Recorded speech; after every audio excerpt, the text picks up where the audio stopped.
భూమి త్యాగం చేసి నందికను గెలిపించి త్యాగమూర్తిగా గుర్తించబడితే నీ గుండె ఎందుకు మండిపోతుందో నాకు అర్థం కావడం లేదు.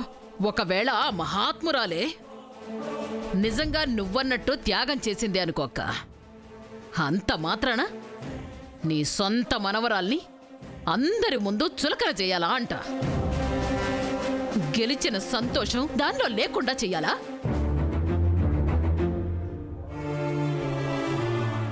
నందికకు చెందాల్సిన చప్పట్లు భూమికి చెందేలా చెయ్యాలా?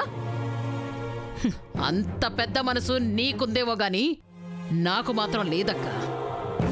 అందుకే గుండె బగబగా మండుతోంది. శేషమ్మా, మనం గొప్పవాళ్లం కాకపోయినా అవతల వాళ్ల గొప్పతనాన్ని గుర్తించడం కూడా ఒక విధంగా గొప్పతనమే. ఆ బుద్ధి నీకెలాగూ లేదు. ఎందుకు ట్యూషన్ పెట్టి మరీ వీళ్ళకి నేర్పిస్తున్నావు?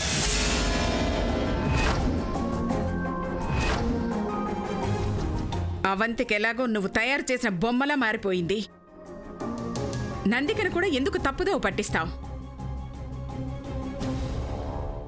అవును నాన్నమ్మ, గ్రానీ వల్లే నేను రైట్ ఏదో రాంగ్ ఏదో తెలుసుకోలేకపోతున్నాను.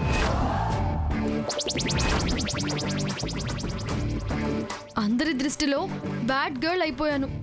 చాలా ఆరోగెంట్గా బిహేవ్ చేసి ప్రతి ఒక్కరికి ఎనిమిలా తయారయ్యాను.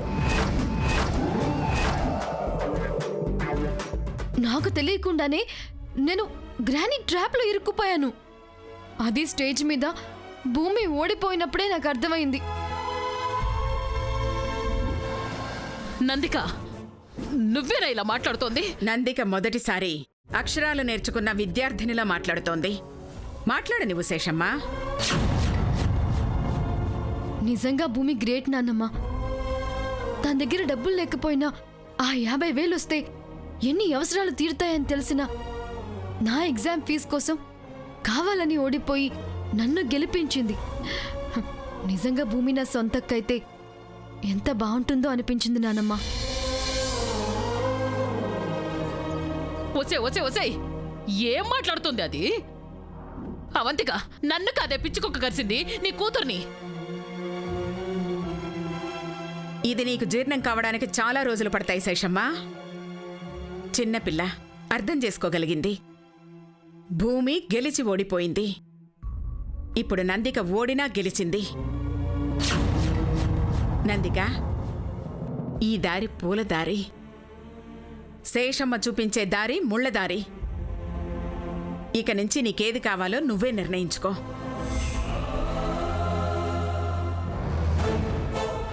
శేషమ్మ అన్నట్లు చెప్పడం మర్చిపోయాను.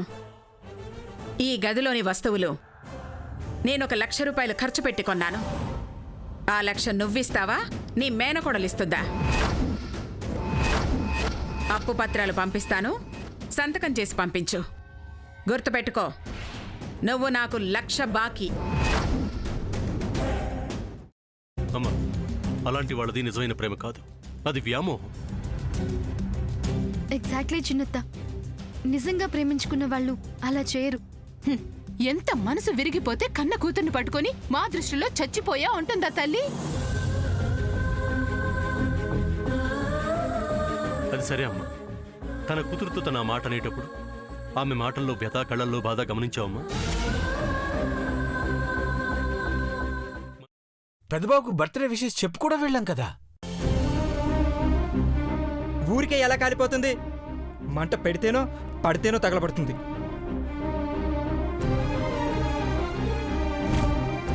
కరెక్ట్ చిన్నబాబు, నీకొచ్చినట్టే నాకు డౌట్ వచ్చింది. పార్వతే షర్టును తగలబెట్టిందనుకుంటా.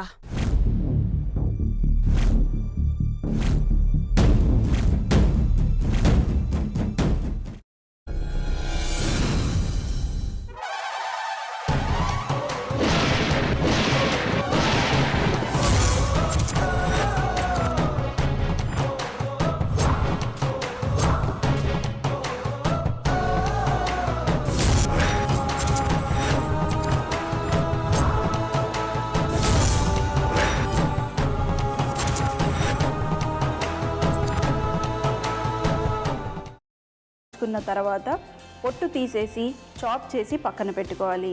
ఒక ప్యాన్లో కొద్దిగా నూనె వేడి చేసి అందులో ఆవాలు, మినప్పప్పు, శనగపప్పు, కరివేపాకు, సన్నగా తరిగి పెట్టుకున్న ఉల్లిపాయలు వేసుకుని 1 నిమిషం పాటు వేయించుకోవాలి. ఆ తర్వాత కాల్చి కట్ చేసి పెట్టుకున్న వంకాయని కూడా అందులో వేసుకుని బాగా మిక్స్ చేసి బౌల్లోకి ట్రాన్స్ఫర్ చేసుకుని అందులో తగినంత చిక్కటి పెరుగు లేదా పల్చటి పెరుగు వేసుకుని మిక్స్ చేసి అన్నంతో కానివ్వండి, చపాతీతో కానివ్వండి సర్వ్ చేసినా చాలా బాగుంటుంది.